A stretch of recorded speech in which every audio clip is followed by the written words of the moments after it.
புது வருஷம், புது ஆரம்பம். Happy new year.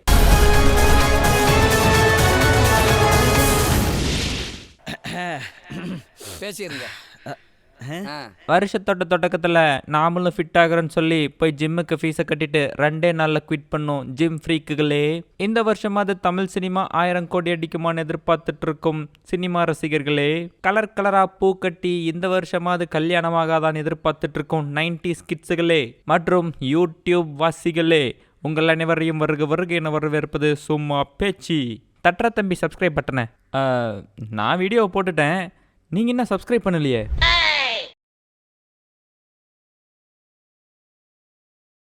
சார், ஒரு ஹீரோக்கு சாதாரண ரசிகனாக இருந்துட்டு இவர் பண்ணுற அலப்புறம் தாங்க முடியல சார். சாதாரண ரசிகனா? அவன் ஒன்றும் சாதாரண ரசிகன் இல்லை சார், சாமர்த்தியமான ரசிகன். நம்மளாம் நமக்கு பிடிச்ச ஹீரோக்காக என்ன பண்ணுவோம்? என் தலைவனுக்காக உயிரை கொடுப்பங்க. அதெல்லாம் வேணாம், உன் பொந்தெல்லாம் வச்சு என்னால் அலைய முடியாது. நீ சொல்லி என்ன பண்ணுவேன்? ஃபர்ஸ்ட் டே ஃபர்ஸ்ட் ஷோ அடிச்சு பிடிச்சி டிக்கெட் வாங்கிட்டு போயிடுவோம் சார். நெக்ஸ்ட்டு சார் தேட்டருக்கு வெளியே பேனர்லாம் கட்டி மாஸ் பண்ணிடுவோம் சார். அப்புறம் நீ என்ன பண்ணுவ? என் தலைவனுக்காக சோஷியல் மீடியாவில் முட்டு கொடுப்ப சார். நீ என்ன பண்ணுவ? நான் ஜஸ்ட் ஃபேன் சார், பார்த்து முடிச்சுட்டு பொழப்பு தொழப்பு பார்க்க போயிடுவேன்.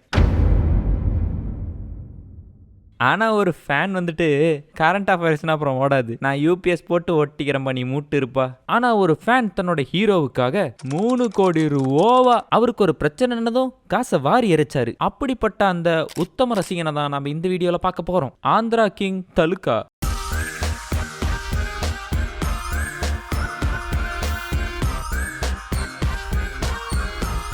படத்தோட ஸ்டார்டிங்லேயே நம்ம ஆக்டர் சூர்யா, டேய் அவர் பேர் உபேந்திரா இல்ல, நீ என்னடா சூர்யான் இருக்க? இங்க எல்லாமே அப்படித்தான் மாப்ள. உபேந்திராவை சூர்யான்னு கூப்பிடணும், கர்நாடகாக்கார ஆந்திரா கிங்னு கூப்பிடணும். அப்புறம் இந்த படத்தை படத்தோட ஸ்டார்டிங்லேயே நம்ம ஆக்டர் சூர்யா ஆக்ரோஷமா டைலாக பேசிட்டு இருக்காரு. சென்னையில இருந்து கன்னியாகுமரி வரைக்கும் இருக்கக்கூடிய அத்தனை ரவடியும் சுட்டு தள்ளிட்டு ஸ்பெஷல் அப்பாயின்மெண்ட் இங்க வந்து சேர்ந்திருக்கேன். என்ன பேசிட்டு இருக்கும்போது பிபி ஊதுற? சுத்தி இருக்கிறவங்க எல்லாம் உட்காந்துக்கிட்டு எந்த வகையான ரியாக்ஷனுமே இல்லாம இருக்காங்க. டே ஏடி, அவங்கள கொஞ்சம் ரியாக்ஷன் கொடுக்க சொல்றா. ஷூட்டிங்கை முடிச்சுட்டு நம்ம ஹீரோ கேரவனுக்கு வந்தா ப்ரொடியூசர் உட்காந்துட்டு இருக்காரு. சார், இதுக்கு மேல என்னால இந்த படத்தை பண்ண முடியாது, என்கிட்ட பணம் இல்லை அப்படின்னு சொல்லி கையை விரிக்கிறாரு. அதுக்கு நம்ம உபேந்திராவும் சொல்றாரு, சார் இது என்னோட 100வது படம், இந்த படம் ரிலீஸ் ஆனிச்சுன்னா என் ரேஞ்ச் எங்கேயோ போயிடும். முடியாது. ஐயோ சார், வரிசையா 9 படம் ஃபிளாப் ஆயிருக்கு, இந்த படத்தையும் ரிஸ்க்ல எடுக்க நான் விரும்பல. இப்ப இந்த படத்தை இவர் திருப்ப எடுத்து முடிக்கணும் அப்படின்னா இவருக்கு தேவைப்படுற அமௌண்ட் 3 கோடி. நீ இந்த விஷயத்தை என்கிட்ட சொல்லவே இல்லையே. எனக்கே இப்பதான் தெரியும். அப்ப அந்த 3 கோடி இல்லாதனாலதான் படம் நிக்குது. 3 கோடி இருந்தா படத்தை முடிச்சிருவாரு. 99 படம் நடிச்சவர், அதுவும் மிகப்பெரிய ஸ்டார் அவருக்கிட்ட ஒரு 3 கோடி இல்லையா? சரி இல்ல விட்டுருவோம். 3 கோடிக்கு எங்கடா போவானே? 3 கோடிக்கு எங்க போறது நானே அப்படின்னு புலம்பிக்கிட்டு ஒருத்தருக்கு போனை போடுறாப்ல. ஹலோ சார், எனக்கு ஒரு 3 கோடி கொடுக்க முடியுமா? ஐயோ நான் கண்டிப்பா தரேன் சார், ஆனா நீங்க அதுக்கு எனக்கு ஒரு ஃபேவர் பண்ணணுமே. அடுத்து என் பையனை ஹீரோவா லான்ச் பண்ணலான் இருக்கேன், அதுல ஒரு நல்ல ரோல் இருக்கு, பண்றீங்களா? என்னடா சொன்ன மங்குஸ் மண்டையா? ஒரு மனுஷன் இலக்காரமாயிட்டா ஏறி மிதிப்பீங்களா? வைங்கடா போன. அப்புறம் ஹீரோவோட படம் டிராப்னு சொல்லி நியூஸ் பேப்பர்லயே வந்துருச்சு. எப்படியாவது இந்த படத்தை முடிக்கணும், வீட்டை வித்துடலாமா? அது நம்ம ஹவுஸ் ஓனர் தான் கேட்கணும். சார், நீங்க ஆசையா கட்டின வீடு. அப்புறம் விடிஞ்சு அவன் குடுகுடுன்னு ஓடியாந்து, சார் உங்க அக்கௌண்ட்டுக்கு 3 கோடி டிரான்ஸ்ஃபர் ஆயிருக்கு சார். எனக்கா? உனக்கு தான். ஐயோ நான் என்ன செய்வேன்? யார்கிட்ட போய் சொல்லுவேன்? ராமா, யாரு போட்டது அந்த 3 கோடி? யாரு போட்டது அந்த 3 கோடி அப்படின்னு சொல்லி பரபரப்பா விசாரிக்கிறாங்க. ஃபேன்ஸ் அசோசியேஷனுக்கு ஒரு புக்கே வச்சிருக்காங்க, அதெல்லாம் தொலைவிட்டு இருக்காங்க. அண்ணா, நீங்க தேடி வந்த பேரு அவனை உனக்கு தெரியுமா? ஆமாண்ணா, குட்டி குஞ்சானா பார்த்தேன் அப்படின்னு சொல்லி ஒரு ஃபிளாஷ்பேக் ஓபன் பண்றான். நம்ம ஹீரோ குட்டியா இருக்கும்போது அவங்க அப்பா சினிமா கூட்டிட்டு வந்திருக்காரு. போய் அங்க டிக்கெட் கொடுத்துட்டு இருக்கிறவர்கிட்ட எங்களுக்கு 2 டிக்கெட் கொடுங்களேன் அப்படின்னு கேட்கறாரு. தல, இது ஃபேன்ஸுக்கான டிக்கெட் தல, நான் ஒன்னும் பிளாக்ல டிக்கெட் விற்கிறவன் கிடையாது. ஓ, அப்ப ஃபேன்ஸுக்கு தான் டிக்கெட் தருவீங்களா அப்படின்னு சொல்லி தான் போட்டிருந்த சட்டை அவுத்ததில் ஆந்திரா கிங்னு எழுதி கட்டிட்டாரு. அவ்வளோ அவசரம் ஏறி இருக்கியே, கீழே விழுந்தா கார்டு தருவார், டிக்கெட் வாங்கிக்கிறியா? அப்படிப்பட்ட கிறுக்குனாவன். அவன் பேர் என்ன? சாகர் பி. சாப்பிடும் போது பீ மூத்திரம் சொல்லிக்கிட்டு அப்படின்னா பீ சாகர்னு சொல்லலாமா? அட, ரெண்டும் கேவலமா தான் இருக்கு தலைவரே. இப்ப நான் அந்த பீ சாகரை உடனே பார்த்தாகணும். எடுற வண்டிய. நம்ம ஆக்டர் சூர்யாவோட வாழ்க்கையே முடிஞ்சிருச்சு, அவரோட 100வது படம் நின்றுச்சு அப்படின்னு எழுதின ஜேர்னலிஸ்ட போட்டு இவனுங்க அடிச்சிருக்கானுங்க. ஜாம்பி மோட் ஆக்டிவேட் ஆயிருச்சு. அதுக்கு மன்னிப்பு கேட்கறதுக்காக சூர்யாவே போறாரு. அங்க போய் மன்னிப்பு கேட்டதோட மட்டும் இல்லாம, தம்பி நீ என் ஃபேன்ஸ் அசோசியேஷனோட அசிஸ்டன்ட் பிரசிடென்ட், நீ ஏன்பா என்னை பத்தி இப்படி எழுதுன அப்படின்னு கேட்கறாரு. இதெல்லாம் அவனுக்கு தெரியணும் தான் சார் எழுதுனேன். ஹீரோ ஹீரோக்கு தானப்பா, அவனுக்கு ஏன்பா இதெல்லாம் தெரிஞ்சு தொலைணும்? அதுக்கு ஒரு ஃப்ளாஷ்பேக் வச்சிருக்கேன் சார், வாங்க ஃப்ளாஷ்பேக் உள்ள போலாம். அதுக்கு வேற போகணுமா? சரி வா போவோம். அன்னைக்கு ஒரு நாள் ஆந்திரா கிங்கோட படம் ஒன்று ரிலீஸ். கட் அவுட் எல்லாம் கட்டி காய்ச்சாத பால ஊத்திட்டு இருந்தோம். திடீர்னு பார்த்தா கட் அவுட் கழுந்துக்குச்சு. அப்ப நம்ம ஹீரோ ஓடி போய் ஒத்த கைத்த பிடிச்சி ஒரு பெரிய கட் அவுட்டையே நிறுத்துறாரு. கேக்குறவன் கேனப்பயலா இருந்தா கேபி சுந்தராம்பாள் ஆர்பி சௌத்ரி படத்துல ஹீரோயினா நடிக்குதுன்னு சொல்லுவீங்களே. அப்ப ஒரு கேட்கறதுக்கே நாராசமா இருக்கிற மாதிரி ஒரு பாட்டு.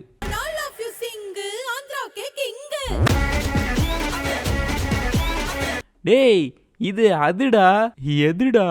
கண்ணந்தேவன் டீ புடி, சிஎஸ்கே புடி புடி. அண்ணனுக்கு ஃபேன்ஸ் நீ போடு குத்து டான்ஸ். நங்கடா பருப்பு எங்க நந்தானே நெருப்பு.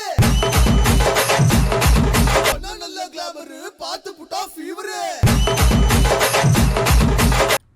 என்ன கருமையா இது? இதை பார்த்தா காப்பி அடிச்ச நீ. நம்ம ஆந்திரா கிங்கோட ஹேட்டர்ஸ் தேட்டர்ஸ்குள்ள ஊடுருவிட்டாங்க. அங்க ஆந்திரா கிங்குக்கு சப்போர்ட்டா நம்ம ஹீரோ பேசிட்டு இருக்காரு. ஓடாதுன்னு நீ சூப்பர் ஹிட்னு நீ சொன்னது நடந்துட்டா நாளைக்கு காலேஜ்ல நீ சொன்ன மாதிரி தலை குனிஞ்சிட்டு எல்லா வேலையும் செய்யறேன். ஆனா ஒருவேளை சூப்பர் ஹிட் ஆயிடுச்சுன்னு வச்சுக்கோ, நீங்க எல்லாரும் தலை குனிஞ்சு நாங்க சொல்ற வேலையை செய்யணும். படத்தோட ரீல் வரத்துக்கு லேட் ஆனதுனால தேட்டர் அடிச்சு உடைக்கிறாரு. கண்ணாடியை உடைச்சா கண்ணாடிக்குள்ள 2 கண்ணு, அது ஒரு பொண்ணோட மூஞ்சி மிஸ் ஆயிருச்சுன்னு சொல்லி இன்னொரு கண்ணாடி உடைக்கிறாரு. டேய் யாரா நீ, எதுக்குடா ஏன் தேட்டர் கண்ணாடி உடைக்கிற? நான் தான் Andhra king fans association president. படம் இன்னும் வரலடா, வந்தா போடுறேன்டா, போட ஜெயிலுக்கு. தேட்டர் கண்ணாடி உடைச்சா சும்மா விடுவாங்களா? கொண்டு போய் உள்ள தள்ளிட்டாங்க. ஹீரோயினை பார்த்துட்டா சும்மா இருப்பாரா? வர்ணிக்க ஆரம்பிச்சிட்டாரு. பாத்ரூம் பல்பு மாதிரி 2 கண்ணு, கரப்பாம்பூச்சியை ஒட்ட வச்ச மாதிரி 2 புருவம், பிஞ்ச செருப்பு மாதிரி ஒரு நெத்தி, கந்த துணியில கிரீஸ் தடவுற மாதிரி ஒரு சடை. அவங்க அப்பா தான் வந்து மன்னிப்பு கேட்டு வெளியே விடுங்க சார்னு கூட்டிட்டு போறாரு. அப்பயும் போயிட்டு படத்தை பார்த்து முடிச்சுட்டு தான் ஹீரோ வீட்டுக்கே போறாரு. ஹீரோவோட ஊரு ஒரு தனியான தீவு. ஏங்க எங்க ஊரு ஒரு தனி ஐலாண்டுங்க. எங்க ஊர் தண்ணியை பாருங்க, இப்பதான் அந்த பையன் மூத்திரம் விட்டு போனான். எங்க சர்பத்து மாதிரி இருக்குங்க. நம்ம ஆந்திரா கிங்கோட கலெக்ஷனை தப்பா சொல்லிவிட்டாங்கன்னு ஹீரோவுக்கும் எனிமி கேங்க்கும் சண்டை. ஹீரோவை சஸ்பெண்ட் பண்ணி காலேஜ் கேன்டீன்ல வேலை பாருங்கடா நம்பிச்சிடுறாங்க. அங்க போன நம்ம ஹீரோ வேலையா பார்த்தாரு, வேற எல்லாம் பார்த்தாரு. ஹீரோயின் கூல்ட்ரிங்க் கேக்குறாங்க. கூல்ட்ரிங்க கொடுத்துட்டு கூட உட்காந்து கம்பெனி கொடுக்கறாரு. ஹீரோயின் மிச்சம் வச்சுட்டு போன கூல்ட்ரிங்க் எடுத்து இவர் குடிக்கிறாரு. கூல்ட்ரிங்க் வாங்கி குடிச்சா முழுசா குடிச்சு முடி, ஏன் பாதி குடிச்சு முடிச்சு இந்த பன்னாடையெல்லாம் எடுத்து குடிக்க வைக்கிற? லைட்டா நம்ம ஹீரோ தேட்டருக்கு போனா ஹீரோயின் டிக்கெட் வாங்கி கொடுக்குறாங்க. ஏன்னா அந்த தேட்டர் ஹீரோயினோட அப்பாவுது. ஹீரோயின் கிட்ட ஹீரோவோட ஃபிளாஷ்பேக் ஒன்று ஓபன் பண்றாரு. நான் சின்ன பிள்ளாடுவா இருந்தப்ப எங்க அப்பா என்ன ஸ்கூல்ல சேர்க்கலான்னு முடிவு பண்ணி ஸ்கூலுக்கு கூட்டு போனாரு. எங்க ஊர்லயே முதல்ல ஸ்கூலுக்கு போன பையன் நான் தான். அங்க போன வாத்தியாரு இவனுக்கு படிப்பெல்லாம் வராது அப்படின்னு சொல்லி விரட்டுறாரு.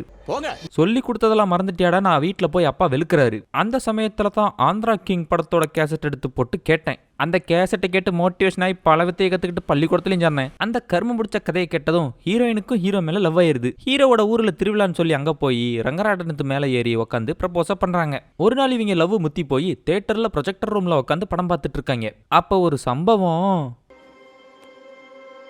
என்ன மாதிரி அடிக்கிறாயா கிஸ். இவர் ஹீரோவோட படம் மட்டும் இல்ல, இவரோட படமே அங்க ஓட ஆரம்பிச்சிருச்சு. இதை தெரிஞ்சுக்கிட்டு அவங்க அப்பன் கூப்பிட்டு ஊம குத்துறான் ஹீரோவை. ஹீரோயினோட அப்பன் கூப்பிட்டு நீ என்னடா வேலை பண்ற, உனக்கு எப்பறம் என் பொண்ணை கட்டி தர முடியும் அப்படின்னு சொல்லி கண்டபடி பேசுறாரு. ஊரை பத்தி வேற ரொம்ப மோசமா பேசுறாப்ல. நம்ம ஹீரோக்கு கோவம் வந்து, டே மாமனார், என் ஊரை பேர் தெரியாத ஊருன்னு சொல்லி அசிங்கப்படுத்தின ஊமாயாலேயே என் ஊரை பத்தி பெருமையா பேச வைக்கிறேன். கூமாப்பட்டி மாதிரி என் ஊரையும் ஒரு தனி ஐலாண்டா மாத்துறேன். அதுக்கப்புறம் வந்து உன் பொண்ணு கழுத்துல தாலி கட்டுறேன். ஐயா இதுவும் நீதி கேட்கிற காட்சி தாங்கய்யா. அதுக்காக நம்ம ஹீரோ என்ன பண்றாரு, அவர் ஊர்ல ஒரு தியேட்டர் கட்டணும்னு ஆசைப்படுறாரு. போய் இதை ஃப்ரெண்டு கிட்ட சொன்னா அவன் சண்டை போட்டு கிளம்பிடுறான். இதானா நடந்துச்சு. இப்ப அவன் லவ் பண்ணானே ஒரு பொண்ணு, அந்த பொண்ணு எங்க, வாங்கனே கூட்டிட்டு போறேன். ஹீரோயினை தேடி போனா ஹீரோயினுக்கு கல்யாணம்.